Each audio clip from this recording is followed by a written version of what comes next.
robot company, because our cars are like semi-sentient robots on wheels. Neural nets, recognizing the world, understanding how to navigate through the world. It kind of makes sense to put that onto a humanoid form. They're also quite good at sensors and batteries and actuators.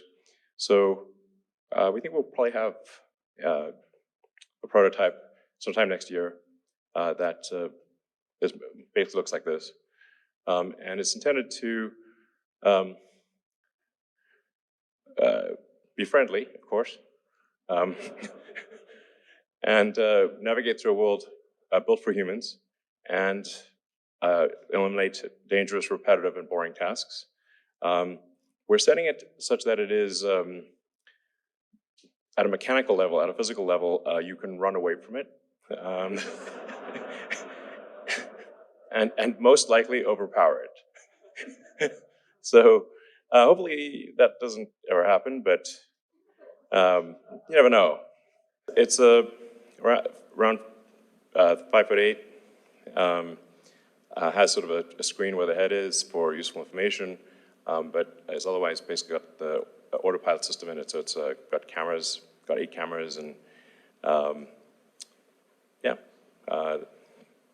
What we want to show today is that Tesla is much more than an electric car company, that we have deep AI activity in hardware, on the inference level, on the training level, and basically, I think arguably the leaders in real-world AI as it applies to the real world. And those of you who have seen the Full Self-Driving beta, I can appreciate the rate at which the Tesla neural net is learning to drive. So here I'm showing the video of the raw inputs that come into the stack, and then neural network processes that into the vector space. And you are seeing parts of that vector space rendered in the instrument cluster on the car. Now, what I find kind of fascinating about this is that we are effectively building a synthetic animal from the ground up. So the car can be thought of as an animal. It moves around, it senses the environment, and acts autonomously and intelligently.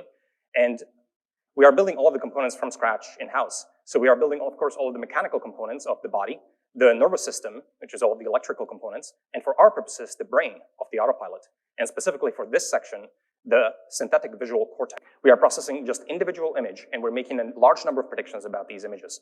So for example, here you can see predictions of the stop signs, the stop lines, the edges, the cars, the traffic lights, the curbs here, whether or not the car is parked, all of the static objects like trash cans, cones, and so on, and everything here is coming out of the net, here in this case, out of the Hydra net. So that was all fine and great, but as we worked towards FSD, we quickly found that this is not enough. So where this first started to break was when we started to work on Smart Summon. Here I am showing some of the predictions of only the curb detection task, and I'm showing it now for every one of the cameras. So we'd like to wind our way around the parking lot to find the person who is summoning the car. Now the problem is that you can't just directly drive on image space predictions. You actually need to cast them out and form some kind of a vector space around you.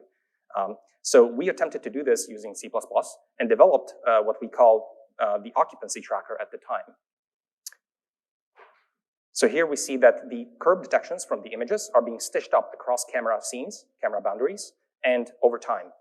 Now there were two major problems, I would say, with this setup. Number one, we very quickly discovered that tuning the occupancy tracker and all of its hyperparameters was extremely complicated. You don't want to do this explicitly by hand in C++.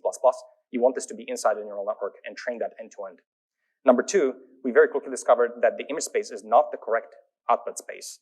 You don't want to make predictions in image space. You really want to make it directly in the vector space. So for example, here in this video, I'm showing single camera predictions in orange and multi-camera predictions in blue. And basically, if you can't predict these cars if you are only seeing a tiny sliver of a car. So your detections are not going to be very good, and their positions are not going to be good. But a multi-camera network does not have an issue. Here's another video from a more nominal sort of situation. And we see that as these cars in this tight space cross camera boundaries, there's a lot of jank that enters into the predictions. And basically, the whole setup just doesn't make sense, especially for very large vehicles like this one. And we can see that the multi-camera networks struggle significantly less with these kinds of predictions. So here we are making predictions about the road boundaries in red, intersection areas in blue, road centers, and so on. So we're only showing a few of the predictions here just to keep the visualization clean. And yeah, this is done by the spatial RNN. And this is only showing a single clip, a single traversal, but you can imagine there could be multiple trips through here, and basically a number of cars, a number of clips could be collaborating to build this map, basically and effectively an HD map, except it's not in a space of explicit items, it's in a space of features of a recurrent neural network, which is kind of cool. I haven't seen that before. So here's putting everything together. This is what our architecture roughly looks like today. So we have raw images feeding on the bottom. They go through a rectification layer to correct for camera calibration and put everything into a common virtual camera. We pass them through RegNets, residual networks, to process them into a number of features at different scales. We fuse the multi-scale information with BiFBN. This goes through a transformer module to re-represent it into the vector space in the output space. This feeds into a feature queue in time or space that gets processed by a video module, like the spatial RNN, and then continues into the branching structure of the HydraNet with trunks and heads for all the different tasks. So here, we're trying to do a lane change. In this case, the car needs to do 2 back-to-back lane changes to make the left turn up ahead. For this, the car searches over different maneuvers. So in the first one it searches is lane change that's close by, but the car brakes pretty harshly, so it's pretty uncomfortable. The next maneuver it tries, does the lane change a bit late, so it speeds up, goes behind the other car, goes in front of the other cars, and finally does the lane change. But now it risks missing the left turn. We do thousands of such searches in a very short time span. Because these are all physics-based models, these futures are very easy to simulate, and in the end, we have a set of candidates, and we finally choose one based on the optimality conditions of safety, comfort, and easily making the turn. So now the car has chosen this path, and you can see that as the car executes this trajectory, it pretty much matches what we had planned. The cyan plot on the right side here, that one is the actual velocity of the car, and the white line underneath it was the plan. So we are able to plan for 10 seconds here and able to match that when we see in hindsight. So this is a well-made plan. So a single car driving through some location can sweep out some patch around the trajectory using this technique. But we don't have to stop there. So here we collected different clips from the same location, from different cars maybe, and each of them sweeps out some part of their road. Cool thing is we can bring them all together into a single giant optimization. So here, these 16 different trips are organized aligned using various features such as road edges, lane lines. All of them should agree with each other and also agree with all of their image space observations. Together, this produces an effective way to label the road surface, not just where the car drove, but also in other locations that it hasn't driven yet. We don't have to stop at just the road surface. We can also arbitrarily reconstruct 3D static obstacles. Here, this is a reconstructed 3D point cloud from our cameras. The main innovation here is the density of the point cloud. Typically, these points require texture to form associations from one frame to the next frame. But here, we are able to produce these points even on textureless surfaces like the road surface or walls. And this is really useful to annotate arbitrary obstacles that we can see in the world.